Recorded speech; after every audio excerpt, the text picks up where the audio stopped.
Bien, pues nuestra segunda paciente de la mañana es una joven de 25 años, le gusta mucho el baile deportivo y tuvo una lesión de rodilla. Acudió a nosotros porque le habían hecho una resonancia que el informe reflejaba que tenía una posible lesión radial del menisco interno. Pero al analizar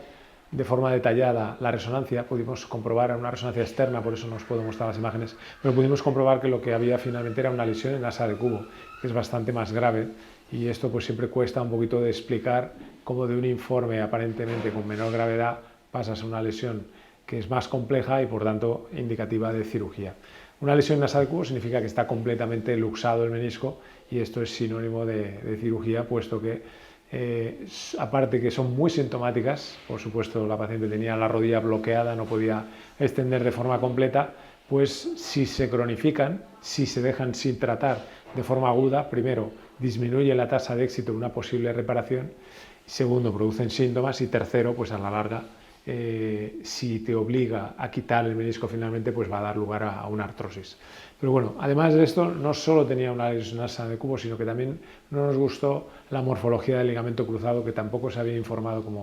como rotura del cruzado. La verdad que había imágenes que parecía que podía ser el cruzado, pero no eran las imágenes clásicas. Entonces esto a veces hay que cogerlo siempre con cuidado porque a veces puede depender de los cortes, de la orientación de los cortes o simplemente de la calidad de la imagen de resonancia, que a veces no te permite saber con exactitud si está roto o no el ligamento. Pero tenía sentido que esta paciente tuviera una inestabilidad crónica que ella no dio mucha importancia, puesto que no era muy grande y solo era en gestos deportivos, no para el día a día, que esto sorprende mucho a algunas personas que piensan que con el cruzado existe una gran limitación en las actividades cotidianas y no es así. La rotura de cruzado generalmente no produce limitaciones en actividades del día a día, no produce fallos excepto en algunas personas muy laxas o con inestabilidades asociadas a otros ligamentos, y el problema está cuando hacemos deporte o personas a lo mejor que tengan mucho peso. Ahí sí que hay más fallos de rodilla y lo que ocurre cada vez que hay un fallo es que se van dañando estos meniscos, como fue la situación, ¿no? Rotura probablemente crónica del ligamento cruzado que finalmente dio lugar a una lesión en asa de cubo. En la cirugía mostraremos cómo en primer lugar se identifican ambas lesiones, se confirman ambas lesiones y por tanto siempre hemos de tener preparado todo lo que pueda ser necesario para estas situaciones, ¿no? Tanto de una reparación compleja de menisco como una reconstrucción del ligamento cruzado, y además en este caso asociamos una técnica de Lemaire, puesto que era una paciente, la verdad, con bastante fortaleza, muy deportista, y por tanto es mejor a veces asociar una plástica de Lemaire si son jóvenes para reducir al máximo el riesgo de re-rotura, y porque ese extra de estabilidad que le das con el refuerzo extraarticular de Lemaire también va a proteger nuestra sutura meniscal.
bueno, podemos confirmar lo que era la lesión evidente, que es la lesión en asa de cubo, que es esta estructura que está aquí, es el menisco luxado, que luego veremos cómo tiene que volver a su posición dentro de la rodilla.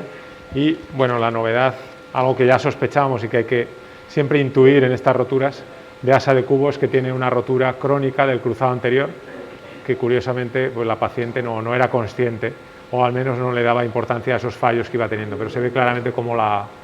región medial del cóndilo femoral externo está hueca por una lesión crónica del cruzado, que es la que le ha llevado a la lesión en asa de cubo.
Bien, pues estamos en una fase muy avanzada de la cirugía. Podemos ver la estructura de asa de cubo, la verdad que queda muy estable, con puntos superiores e inferiores. Muy importante en una paciente joven y activa como es ella. En estos casos, al menos intentar preservar el menisco. Lo cierto es que la reparación ha ido muy bien. Y hemos hecho ya los túneles de cruzado. Aquí se puede ver el hilo que va a subir nuestro ligamento y se puede ver cómo tenemos ya el túnel tibial. Y si entramos por un portal anteromedial podemos observar también la anatomía de nuestro túnel femoral, que ha de quedar aproximadamente a unos 2-3 milímetros de la región de la pared posterior que se puede apreciar aquí. Este va a ser nuestro túnel femoral y este va a ser el recorrido que ahora veremos que lleva nuestro ligamento cruzado anterior reconstruido.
Bueno, pues ahora damos por finalizada la cirugía. Lo cierto es que entre asa de cubo, reconstrucción de cruzado, Lemmer y una pequeña lesión de menisco externo, pues tenía su cierta complejidad. Aquí podemos ver nuestra plastia trenzada que nos permite, en este caso, en esta joven deportista, la verdad, muy fuerte, de tren inferior, nos ha permitido tener una plastia de 9 milímetros y se puede apreciar que incluso a 90 grados, que la hemos tensado a 20 grados, con lo cual ahora pierde un poquito de tensión. La verdad que tiene muy buena tensión y podemos observar cómo se compensa el cajón anterior, que prácticamente está abolido, ya no el cajón anterior. Y luego la otra comprobación que sabéis que siempre repasamos antes de dar por concluido el procedimiento es que la rodilla en extensión completa no tenga ningún tipo de pinzamiento en la escotadura. Aquí vemos que ya la extensión es completa y el ligamento queda paralelo a la escotadura. Lo cierto es que ha ido todo perfecto, cruzado, sutura de menisco, meniscectomía parcial lateral y plastia estaticular de Lemmer, y esto permitirá seguramente, si todo va bien, una vuelta a la práctica deportiva al 100%, aunque esto no resta gravedad a la lesión, la verdad, a una edad tan temprana.